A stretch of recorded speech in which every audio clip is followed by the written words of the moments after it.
আমি এই ইস্যুটা নিয়ে আর কথা কইব না ভাবছিলাম, কিন্তু দেখতেছি কথা না বললেই না। এর মধ্যে পররাষ্ট্র মন্ত্রণালয়ের সচিব বদলানো হইলে আমার এই এপিসোডে আর হাত দিতে হইতো না। এমন কইতে পারেন যে আপনি কইলেই বদলাইতে হবে, আমি যদি বলি হ্যাঁ হবে, সমস্যা আছে কেন? আমি যে অভিযোগগুলো তুলছি তার কোনটা তো মিথ্যা না।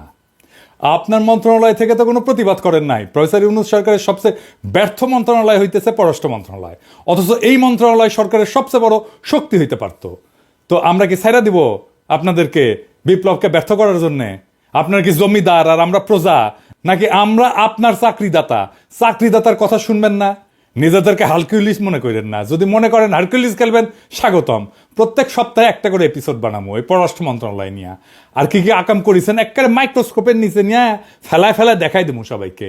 একটা কথা এপিসোডের শেষে কইতাম, এখন শুরুতেই কই। বাঘে চুলে 18 গা, পুলিশে চুলে 36 ঘা, আর পিনাকি চুলে জয় বাংলা। কথাটা মাথায় রেখেন। হয় তহিদ সাহেব আপনি আমারে কনভিন্স করবেন আমার তোলা অভিযোগগুলো মিথ্যা, অথবা জসিমকে পাছায় লাথি দিয়ে সরাইবেন। দুয়ের মাঝে কোনো যদি কিন্তু নাই। এবার নাহিদ, তোমারে বলি, এই যে গোলাম মোর্তজারে কোন আক্কেলে ওয়াশিংটনে প্রেস মিনিস্টার বানাবার জন্য সুপারিশ করেছিল, তা আবার সিনিয়র সেক্রেটারি র্যাঙ্কে, অ্যাম্বাসাডারের র্যাঙ্কে, ওয়ারেন্ট অফ প্রেসিডেন্সের চড়া। মানে অ্যাম্বাসাডারের চাইতো সিনিয়র পোস্টে তারে প্রেস মিনিস্টার বানানো হয়েছে। মানে এই যে 15 আলো মতিউর রহমানের লাগে এত পিতলা খাতির তোমার, এই জন্য কি? হ্যাঁ, ওরে বাপরে, হাতের তালি। হ্যাঁ, 15 আলোর লগে লতকালতকি যে করবে না, যারাই করবে, বাংলাদেশের রাজনীতিতে তারা অপ্রাসঙ্গিক হয়ে যাবে। গোলাম মুর্তজারে ওয়াশিংটন ডিসিতে পাঠানোর জন্য সুপারিশ করার নাহিদ, আমি মরে যাওয়ার আগে পর্যন্ত দোষারোপ করে যাব। এই হারামজাদা উঠি বসে মঙ্গল শোভাযাত্রা। এই যে দেখেন, বাংলাদেশকে, ইসলামকে ডেমোনাইজ করার ইন্ডিয়ান কালচারাল হেজিমনির পক্ষে বয়াদ উৎপাদন করায় আমার রক্তে, আমার অশ্রু, আমার কান্না, আমার ত্যাগ, আমার লড়াইয়ের পথ মারায় আরামজাদা। এটা আমি ছাইরা দেবো? এটা আমি হবার দেবো? কয় আওয়ামী লীগের হরতাল আর সিপিবি অফিস দখল নাকি একই জিনিস। হারামজাদা গোলাম মোর্তজা তোর বাপ সিপিবির প্রিন্সেস জিগা। আমি তারে আগের রাতে কইছিলাম কিনা যে তাকে অফিসে পরদিন ঢুকুম না? যা জিগা, আমার হাত পা ধরেছিল কিনা প্রিন্স, জিজ্ঞাসা কর। আগের দিন গণমিছিল বাতিল করেছে, গুতেরেস আছে সেই দিন, তাও আমি সেদিন ঢাকাত গেঞ্জাম লাগামু। তাই চাস গোলামের বাচ্চা, তোর যখন হাউস হচ্ছে কামটা করবো, শিগগিরই করবো। দায় গোলামের বাচ্চা তোর। দেখ আমি কি করতে পারি।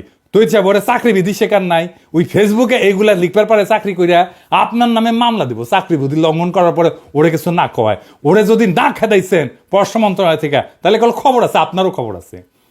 এই গোলাম, তুই দেশে ফিরবো না? ফিরবো তো তোর গোয়ার মধ্যে ইন্ডিয়ান গিরিবাস কবুতর ঢুকে দেয় না, হাততালি দিব, হাততালি। আর গিরিবাস কবুতর খালি পাক মারবি তোর গোয়ার মধ্যে। খেয়াল রাখিস, হাসিনাকে আমরা শুধু খেদাই নাই, হাসিনার রাজনীতিও খেদাইছি। হাসিনা উত্তরে ইন্ডিয়ান সেকুলার অনুপ্রবেশ রাখবার পারবো না কয়ে দিলাম। যাক তহিদ সাহেব, যখন জসিমেক সরাবি না, তাই জসিমেক নিয়ে সেকেন্ড ডোজ দিয়ে আসেন। অগ্নি, আমি 3রা তারিখে একটা এপিসোডে হাসিনারে দালাল নিয়ে কথা কইছিলাম যে ভারতের কাছে মাথা বেচা এই পররাষ্ট্র সচিবের কিছু অপকর্ম তুলে ধরেছিলাম। আমি কইছিলাম যে কিভাবে পররাষ্ট্র মন্ত্রণালয়ে আওয়ামী পুনর্বাসনের কাজ করে চলেছে এই জসিমউদ্দিন। সে ভিডিও প্রচারের পর দেশ বিদেশে বিভিন্ন প্রান্ত থেকে জসিমউদ্দিনকে নিয়ে আমার কাছে অনেক ফোন টোন দেয়। কি বলবো আর বলেন, যে আমি নিজেই অবাক যে কিভাবে এরকম একজন দালালকে পররাষ্ট্র সচিব নিয়োগ দেওয়া হয়েছিল। জসিমউদ্দিনকে পররাষ্ট্র সচিব করার নেপথ্যে যে 3জন লোক ছিল, তাদের কথা আমি তুলে ধরছিলাম। এর মধ্যে একজন মোজাম্মেল, যে কিনা পরবর্তীতে জসিমের কুটচালে প্রধান উপদেষ্টা একান্ত সচিব হিসেবে নিয়োগপ্রাপ্ত হইয়াও সেখানে যোগদান করতে পারেন নাই। আরও ছিল জসিমের বড় ভাই, সাবেক বিএনপি নেতা এবং বর্তমানে এলডিপির রাজনীতির সাথে যুক্ত সালাউদ্দিন কারমা। উই নাকি আবার বিএনপি ফিরিছে, এখন তো ফিরবি। হ্যাঁ, তবে সবচেয়ে মুখ্য ভূমিকা পালন করছে পররাষ্ট্র উপদেষ্টা তৌহিদ হোসেন। আপনি নিজে এখন ওর পিঠ বেঁচে যাচ্ছেন, জানি তো। তৌহিদ সাহেবকে নিয়ে আমার এপিসোডে আমি কোনো কথা বলি নাই। মুরব্বী মানুষ, বয়স হয়েছে, ইউনূস স্যারের সরকারের উপদেষ্টা, তাই ভাবিছিলাম তার নিয়ে বেশি কোনো কথা বলবো না। কিন্তু আমাদের গ্রাম দেশে একটা কথা আছে না, আক্কেল মানুষের ঠুসা আর ব্যাকল মানুষের ঘুষা, একই কথা। কিন্তু আমাদের তৌহিদ সাহেব তো বিএনপির সুপারিশ সাহেব সরকারের উপদেষ্টা হয়েছেন, তাই জনতার মুখের কথা ওনার কাছে কোনো গুরুত্ব বহন করে না। উনি বিএনপি খুশি করিচ্ছেন। আমি আগে কইছিলাম যে বিএনপি আর আওয়ামী লীগ হইলে একই মুদ্রার এপিটোপিট। এরা বাংলাদেশে এদের 5 দশকের লুটের রাজনীতিকে বহাল রাখতে চায়। বিএনপি জানে যে জনতার শক্তি মোকাবেলা করার সক্ষমতা তাদের নাই, তাই আওয়ামী পুনর্বাসনের মাধ্যমে নিজেদের সেফ এক্সিট নিশ্চিত করতে মরিয়া হয়ে উঠছে আমাদের বিএনপি। ভাই, আপনারা তো সহযোদ্ধা, আপনাদেরকে এতদিন পরামর্শ দিতাম, এখন জনগণ যেভাবে আপনাদের নিয়ে উপহাস করে তাতে আমার রাগ হয়, কারণ এই বিএনপি জিয়াউর রহমানের না, আবার খালেদা জিয়ারও না, এই বিএনপি সাদাবাজদের, লুটেরার আর আওয়ামী পুনর্বাসনকারীদের। এত কথা বললাম কারণ এই জসিমকে তার পদে রাখার জন্য এখন মরিয়া হয়ে উঠছেন আমাদের তৌহিদ সাহেব, যারা বিএনপি রিকমেন্ড করছিল পররাষ্ট্র উপদেষ্টা হিসাবে। একজন ভারতের দালালকে রক্ষা করার জন্য আমাদের পররাষ্ট্র উপদেষ্টা এত চেষ্টা কেন? কি তার উদ্দেশ্য? এতে বিএনপি আর আওয়ামী লীগের কি লাভ? আর কোন কোন আওয়ামী দালালকে লালন পালন করতেছেন আমাদের এই তৌহিদি জসিম সাহেব, তা দেখলেই সব বুঝতে পারবেন। চলেন আল্লাহর নামে শুরু করি, দেখাই দিই সবকিছু। আমি গত 15ই মার্চ আমার ফেসবুকে একটা স্ট্যাটাস দিয়েছিলাম, সেখানে আমি পন্দের আলোর পত্রিকা একটা সংবাদ তুলে ধরেছিলাম যে 2.5 মাস আগে দেশে ফেরার আদেশ পাওয়া সত্ত্বেও মরক্কোতে নিযুক্ত হাসিনার লেসপেন্সার রাষ্ট্রদূত হারুন রশিদ কানাডায় পালায় গেছে। এই রাষ্ট্রদূত নাকি শরদের বডিগার্ডের রাজনৈতিক জীবনের গবেষক। হ্যাঁ, বাংলাদেশের দুই জিনিসের বাম্পার ফলন হয়েছে, এক জাউরার আর এক গবেষকের। দেখি সবাই গবেষক, হারামজাদা সামসা। তোর রেনুর আবির্ভাব তোমার করে দেবো। ইন্ডিয়ান লেসপেন্সার রেনুর আবির্ভাব যেমন দেখছো হাসিনা পলায়নের কারণে তো তোর মনে আছে, তাই না? তাইলে তোর পলাইতি না হারামজাদা। যাক, স্বৈরাচার পলাইছে সেটা নতুন কিছু না, কিন্তু একটা রাষ্ট্রদূত পলানোর এই নিউজ জনগণ কেন জানলো না? জসিম সাহেব, হারুনকে কি আপনার কুটকির মধ্যে ঢুকাই রাখছিলেন কেন? আপনি বা আপনার পররাষ্ট্র মন্ত্রণালয় এই সংবাদ নিয়ে এমন লুকাচুরি করলো? এর কারণ হইল জসিম হাসিনার এই দালালকে কানাডায় পালানো এবং রাজনৈতিক শরণার্থী হিসেবে আবেদন করার সময় দিছে 2.5 মাস এই হারামজাদা জসিম। এখন যখন হারুন তার ফেসবুকে ইউনুস স্যারকে অবৈধ বলে দাবি করছে, তখন তড়িঘড়ি করে তার পাসপোর্ট বাতিল করার আদেশ জারি করছে। এখানেও সূক্ষ্ম চালাকি। হারুনের শরণার্থী কেসটা পোক্ত করা দরকার। সে তখন এসে একটা প্রজ্ঞাপন জারি করে তার পাসপোর্ট বাতিল করে এটা পোক্ত করে দিল এই জসিম। এখন হারুন আদালতে যায় বলবে যে আমার কোনো পাসপোর্ট নাই, আমার যাওয়ার কোনো জায়গা নাই, তাই আমার শরণার্থী হিসেবে কানাডায় থাকতে দেওয়া হোক। কেস ফাইনাল করে দিল জসিম। বাহ, কি চমৎকার! এইসব তো অনেক পুরানো টেকনিক জসিম সাহেব। আপনি নাকি 30 বছরের বেশি চাকরি করেছেন, তো আপনি এতদিন চাকরি করে বালটা শিখেছেন। আপনি তো গ্রীসের রাষ্ট্রদূত ছিলেন, সেখানে এরকম শরণার্থী কেস হাজার হাজার। আপনি যদি এই টেকনিক সম্পর্কে না জানিয়ে থাকেন, তাহলে আপনি একটা বোকা এবং বেকুব পররাষ্ট্র সচিব। আর যদি তা না হন, তাহলে আপনি 2025 সালের সেরা রাষ্ট্রদ্রোহী, যিনি পতিত স্বৈরাচারের এজেন্টকে পালানোর সহায়তা করছেন এবং তার রাজনৈতিক আশ্রয় পাওয়ার সহায়তা করছেন। এমন না যে কানাডার কেস আপনার জন্য নতুন ছিল।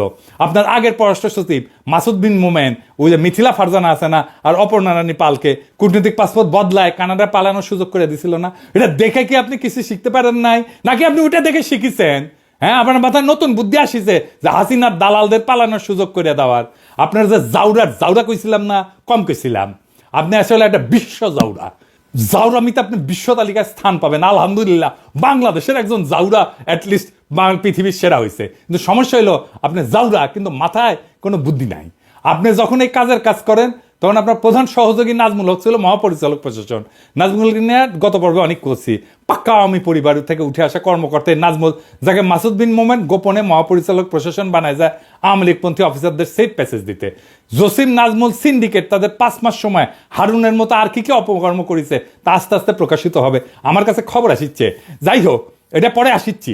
পররাষ্ট্র মন্ত্রণালয়ের মেরুদণ্ড আর কর্মকর্তাদের মনোবল ভেঙে দিয়া ভারতের বিপক্ষে একটা দুর্বল কূটনীতি গড়ে তোলায় এই আপনাদের মিশন, তাতে কোনো সন্দেহ নাই। তৌহিদ জসিমের মিশন এইটা। কেমন পররাষ্ট্র সচিব সুপারিশ করলেন আপনি তৌহিদ সাহেব? মানুষ চিনতে না পারেন, কিন্তু দালাল চিনতে না পারলে তো এই সরকারে আপনার জায়গা থাকা উচিত না। দালাল চিনতে না পারলে আপনি নতুন বাংলাদেশের জন্য কি অবদান রাখবেন? জসিম সাহেব, আপনি কেমনে জানলেন যে আমি পিনাকি আপনার এই চালাকি ধরবে পারবো না? আমি তো হাসিনার নির্যাতনে ফ্রান্সের শরণার্থীর আবেদন করেছিলাম। আপনার তো জানা দরকার ছিল, যার কেউ বুঝুক না বুঝুক, আমি অন্তত আপনার এই ধান্দাবাজি ধরবে পাবো। হারুনের পালানো আপনার অগোচরে হয় নাই জসিম সাহেব।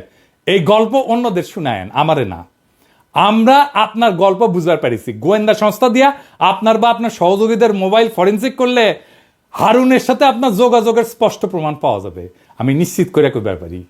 তৈরি স্যার, বিয়া কইরাও থুক্কু দেওয়া যায়, তালাক দেওয়া যায়, কিন্তু আপনি জসিমের মতো এরকম দেশ বেচা বাটপার পররাষ্ট্র সচিব সুপারিশ করে যদি থুক্কু দিতে না পারেন, তালাক দিতে না পারেন, তাহলে আপনাকে নিয়ে আমাদের বিশেষ অনুসন্ধান চালানো প্রয়োজন হবে। অবশ্য মানব জমিন পত্রিকা আপনার নিয়ে ভালোই অনুসন্ধান চালাইতেছে। দেখেন, আপনি কয়দিন আগে নিজেই কি বলেছেন যে আপনি ব্যর্থ। তো ব্যর্থতার দায় স্বীকার করে চলে যান। আছেন কেন এই পদে এখনো?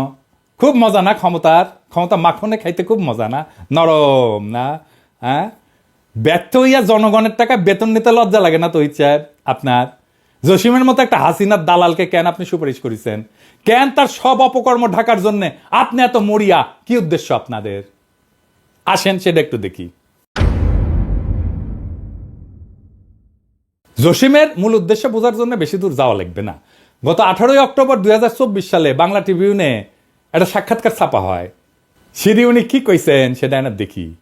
উনি কইছেন, অন্তর্বর্তী সরকারের সফলতার উপর বাংলাদেশের ভবিষ্যৎ পররাষ্ট্রনীতি কতটুকু শক্তিশালী হবে সেটি নির্ভর করছে। অন্তর্বর্তী সরকারকে বিদেশিরা গভীর আগ্রহ নিয়ে পর্যবেক্ষণ করছে এবং একই সঙ্গে এই কাজে আন্তরিকভাবে সহায়তা করতে চাইছে। এর অভীষ্ট ফলাফল হচ্ছে নির্বাচনের মধ্য দিয়ে পরবর্তী যে সরকার আসবে তাদের সঙ্গে বিদেশিদের সম্পর্কের অন্যতম নির্ধারক হবে দেশীয় সংস্কারের সাফল্য। হারামজাদা বিশ্বজাউরা, নির্বাচনের জন্য একেবারে পাগল হয়ে গেছো।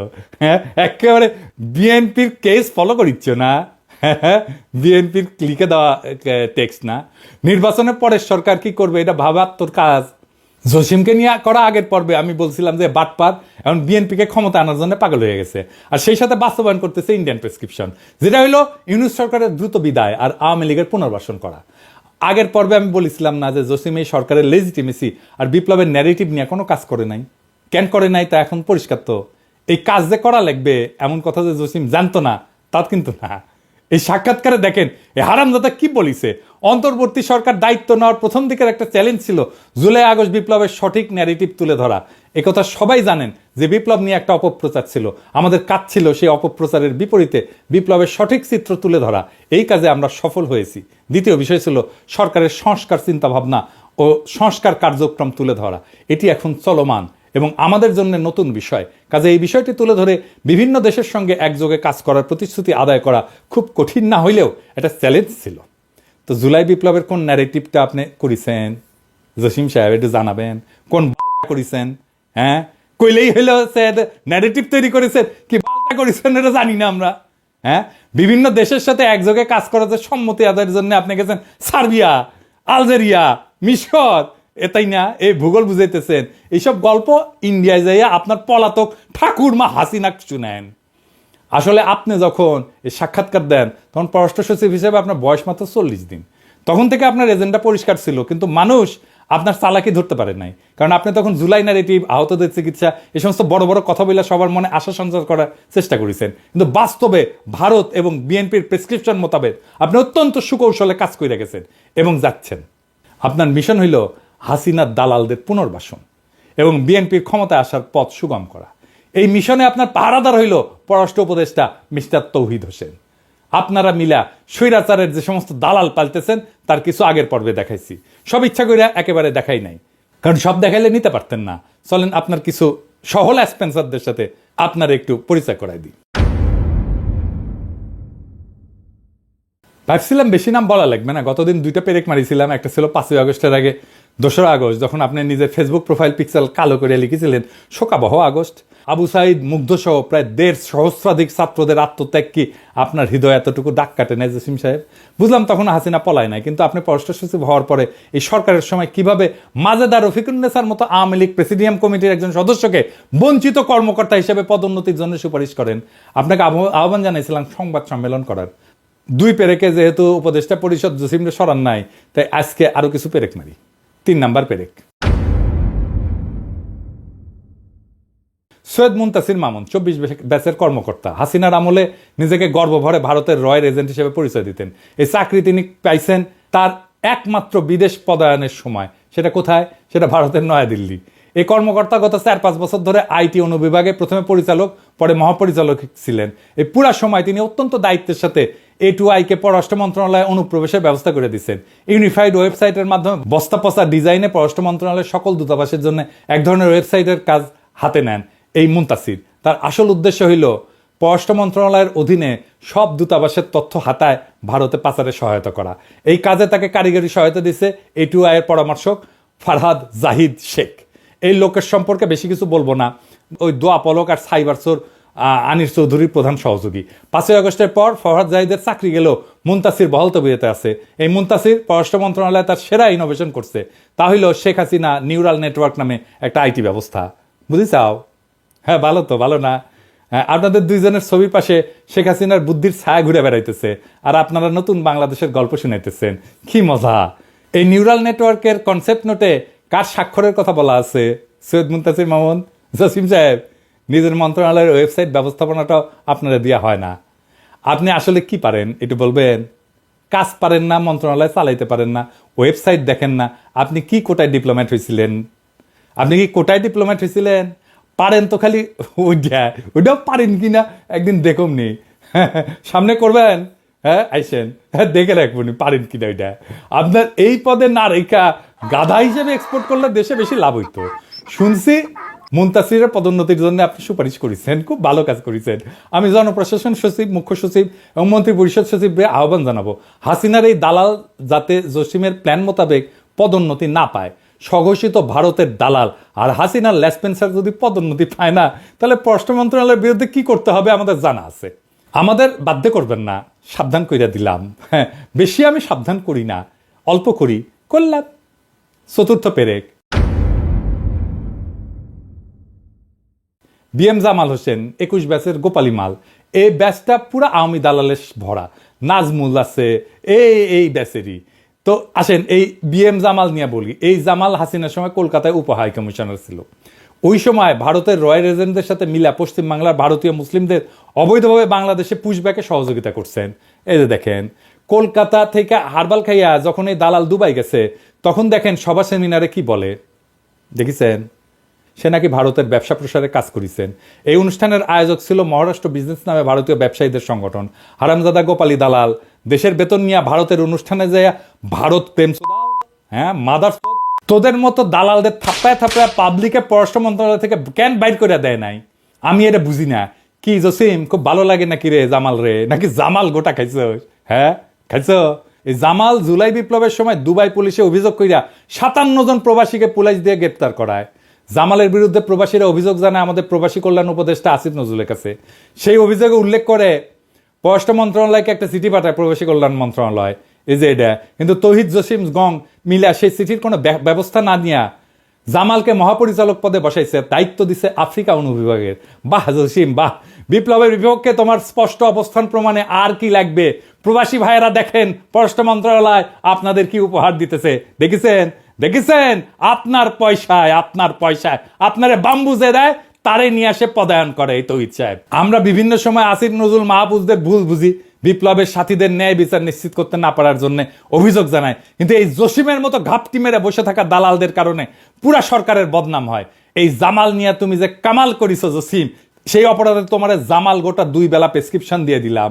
জনতা আসবে তোমার ওষুধ নিয়ে, গেটে পুলিশ বাড়াইতে বল, আর লক্ষণ সেনের মতো পালানোর জন্য পিছনের গেট খোলা রাখ, দেখ পিছে গেট খোলা আছে কিনা। পঞ্চম পেরেক। সারোয়ারি আলম 31 ব্যাচের কোটার মাল, বাড়ি কুড়িগ্রাম, আমার বাড়ির পাশে, পরিচয় সাবেক ছাত্রলীগ। এখানেই শেষ না, এই লীগের প্রোডাক্ট পররাষ্ট্র মন্ত্রণালয় থেকে পেশনে হাসিনার সহকারী প্রেস সচিব হয়েছিল। সাধারণত প্রেস উইংয়ে পেশাদার সাংবাদিক আর বিসিএস এর তথ্য কেন্দ্রের কর্মকর্তা পদায়ন করা হইলেও সারার হইল আওয়ামী বিশেষ কোটায় পদায়িত কর্মকর্তা। শোনা যায় এলাকায় নাকি 2029 সালে নির্বাচন করার প্রস্তুতি নিচ্ছিল। আমি খোঁজ নিছি, কথা সত্য। কিন্তু হাসিনা যখন পলাইছে তখন তো সরার পলাইতে পারে নাই। সে পররাষ্ট্র মন্ত্রণালয়ে যোগদান করতে আসলে তাকে তো বরখাস্ত করে পুলিশে দেওয়ার কথা ছিল।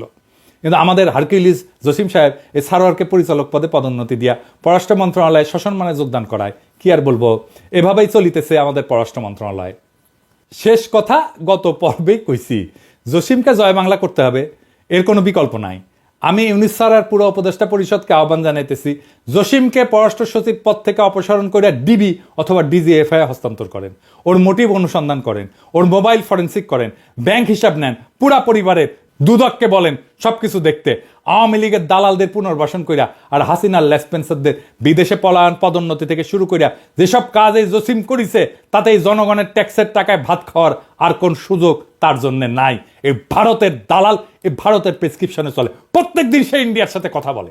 আপনি খোঁজ নিয়ে দেখেন। স্যার জসিম জান আপনার সাথে চীন সফরে না যায়। চীন সফরে পররাষ্ট্র মন্ত্রণালয়ে যত কর্মকর্তা যাবে প্রত্যেকের বিষয়ে অনুসন্ধান চালাবেন। জসিমের কোনো বিশ্বাস নাই, সে হাসিনার চীন সফরের কথা জানে, সব কথা জানে। চীন সফর থেকে ফিরে আসা এই কথা যে ভারতের কাছে পাচার হবে তার কর্মকাণ্ড থেকে নিশ্চিত হওয়া যায়, ওই সব কিছু কয়ে দিবে যে কি কি করেছেন আপনি। আর এত কিছুর পরে যদি আপনারা জসিমকে সরাইতে না পারেন, তাহলে আমার অনুরোধ, যে সমস্ত আওয়ামী লীগের কর্মকর্তাদের আপনারা চাকরি থেকে বরখাস্ত করেছেন, বাধ্যতামূলক অবসর দিচ্ছেন, তাদের চাকরি ফিরিয়ে দেন। জসিম নাজমুল গঙের মতো আওয়ামী দালালদের শপথে রেখা অন্য ক্যাডারের আওয়ামী দালালদের চাকরি থেকে অপারেশন করলে তাদের প্রতি বৈষম্য করা হবে। তা আমরা তো এত বৈষম্যের বিরুদ্ধে এত রক্ত দিলাম, এত প্রাণ দিলাম। যদি জসিম বাংলাদেশে পররাষ্ট্র সচিব থাকে, তাহলে সব আওয়ামী লেসপেন্সারদের দেশে নিয়ে আসেন, জনতা তখন তার বকে আদায় করে নেবে। জসিমের মতো ভারত, হাসিনা, শেখ পরিবার আর আওয়ামী লীগের কোনো দালাল যদি তার দালালি চালায় যায়, তাহলে এই নতুন বাংলাদেশে তার আর কোনো জায়গা নাই। পররাষ্ট্র সচিব যদি জসিম থাকে, তাহলে এর থেকে এই সরকারের আর লজ্জার কিছু থাকতে পারে না। জনতার টাকায় জসিমের আর বেতন হবে না, জনতার সাথে আর কোনো প্রতারণা না। আর ছাত্র জনতার সাথে প্রতারণা করে জসিম যদি পররাষ্ট্র সচিব থাকে, তাহলে বিপ্লবের পক্ষে পররাষ্ট্র উপদেষ্টার কি অবস্থান তা জনগণ বুঝে নেবে। আমার চাওয়া সামান্য, জসিম রে খেদাইবেন তো ইচ্ছা। এই ডোজে যদি কাম না হয়, পররাষ্ট্র মন্ত্রণালয় আমি ঘেরাও করাবো, একজন একজন করে ধইরা এইভাবে জয় বাংলা করতে থাকবো। পররাষ্ট্র মন্ত্রণালয়ে বাংলাদেশে ভিলেন বানায় দেবো। প্রেস সচিব শফিক ওরে দেখে শেখেন। গ্রামে গিয়েছিলাম, আমাকে একজন, ভাই আপনাকে কিন্তু এই গণশত্রু বলেছেন। গ্রামের একটা লোক, ফার্মার, খুব শিক্ষিত না, উনি জেনে গেছেন যে আমি একজন গণশত্রু। ওরে কি করেছিলাম? মাটি ধুতে দিছিলাম একেবারে, ওরে মাপ করেছি, ওরে কোনটি টেনে নামাইছিলাম দেখেছিলেন তো। ওরে মাপ দিছি তৌহিদ সাহেব, আপনি মাপ পাবেন না। আসেন, খেলা হবে জনগণ বনাম কায়েমি আমলা ভারতের দালালেরা, দেখি কার দম বেশি। ইনকিলাব জিন্দাবাদ।